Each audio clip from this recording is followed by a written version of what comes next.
ఇవాళ రోజున జగన్మోహన్ రెడ్డి గారు ఏదైతే 151 స్థానాలతో ఒక హిస్టారికల్గా విన్ అయ్యి ఆ చైర్లో కూర్చున్నారో ఆనాటి నుండి కూడా ఆయన మహిళా సాధికారత కూడా ఒక లక్ష్యంగా పెట్టుకొని, అంటే పేదరిక నిర్మూలన, చదువు, విద్య, వైద్యము వాటితో పాటు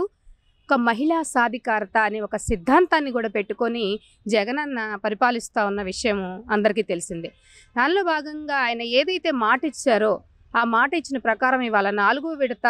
ఆసరాన్ని దాదాపు 17.45 లక్షల లక్షల్ని ఇవాళ రోజున ఆసరా రిలీజ్ చేసి అక్క చెల్లెమ్మల అకౌంట్లోకి డైరెక్ట్గా వేయటం జరిగింది. మరి ఇంత ట్రాన్స్పరెన్సీగా ఒక విశ్వసనీయతతో ఇచ్చిన మాట ప్రకారం చెప్పినట్లుగా చేసేటువంటి నాయకుడు మరి 75 సంవత్సరాలుగా తీసుకుంటే ఎవరైనా ఉన్నారా?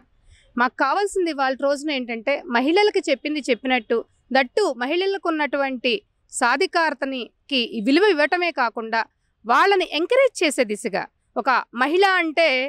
అబల కాదు సబల అనే ఒక అది ప్రతి ఒక్కళ్ళకు కూడా గుర్తు చేసి, మరి మీరు ఎప్పుడైతే ఫైనాన్షియల్గా స్ట్రాంగ్గా ఉంటారో, మీకంటూ ఒక ఇది ఉంటుందో అప్పుడే మీరు ఇంకా ముందుకెళ్ళగలరు.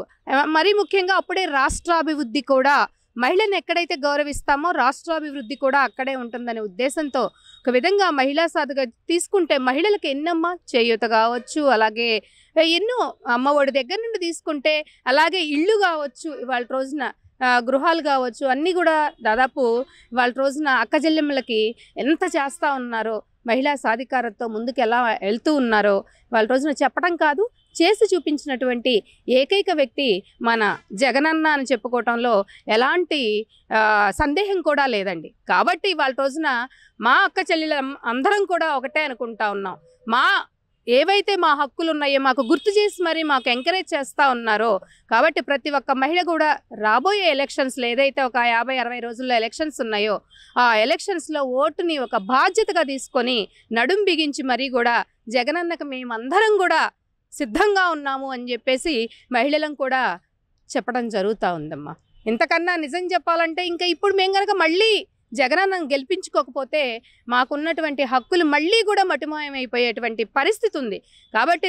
ఫ్యూచర్లో మన ఆంధ్ర రాష్ట్రం అభివృద్ధి చెందాలన్నా, మన పిల్లలు చక్కగా ఆనందంగా చదువుకొని మళ్ళీ మన రాష్ట్రంలోనే ఉద్యోగాలు కూడా చేసుకుంటూ ఇక్కడే మన అన్నీ కూడా హ్యాపీగా ఉండాలి అంటే మళ్ళీ జగనన్నే రావాలి, వస్తారు, దానిలో ఎలాంటి సందేహం లేదు.